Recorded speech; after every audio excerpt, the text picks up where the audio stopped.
Well, today I'd like to give some tips and tricks over the IELTS speaking test, right?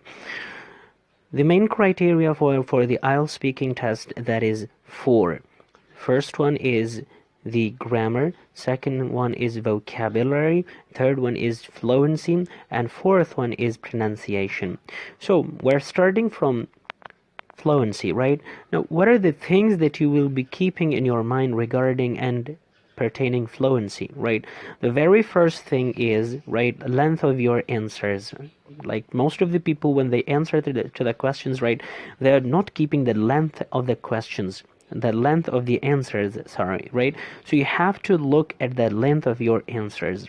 And after this, you have to avoid the words like right, these words, because they're not important and they're not meaningful words, right? For that reason you have to avoid them, right? And they are lowering your band score.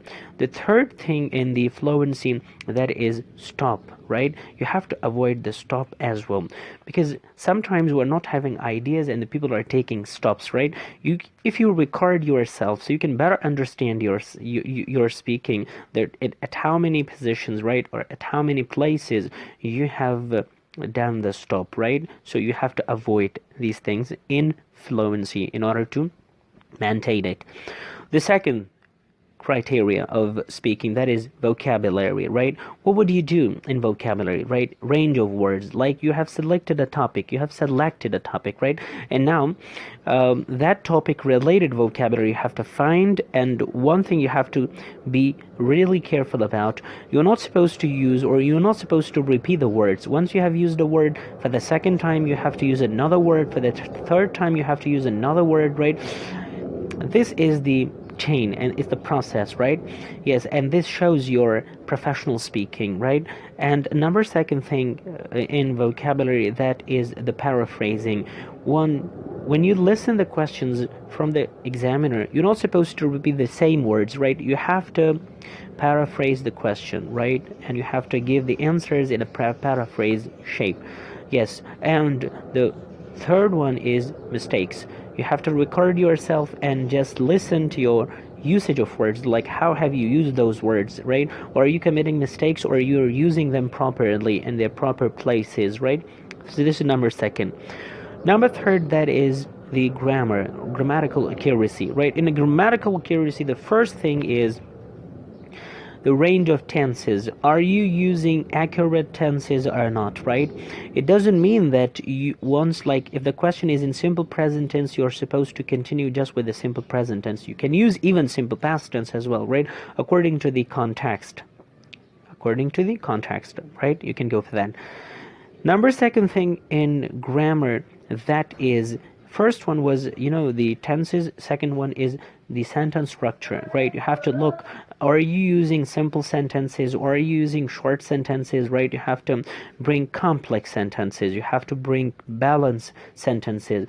Yes, this is the sentence structure. And for the third one is, right, you have to look at the mistakes of your grammar, because the more you're committing mistakes, the lesser band score you'll make there, right? So you have to avoid the grammatical mistakes. You have to bring reformations. You have to record yourself so that you understand, right, whether you have committed mistakes or not.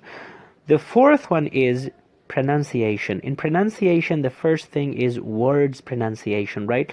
And the examiner is checking you through the words pronunciation, whether you are pronouncing the words accurately or not. The second thing is the sounds of the English, right? Yes, just like we're saying s and sh, right? Are you pronouncing them accurately or not? In our Pashto speakers, right, there are different places where the people, they replace p sound with f and f sound with p, right? So this might be a bit problem for them.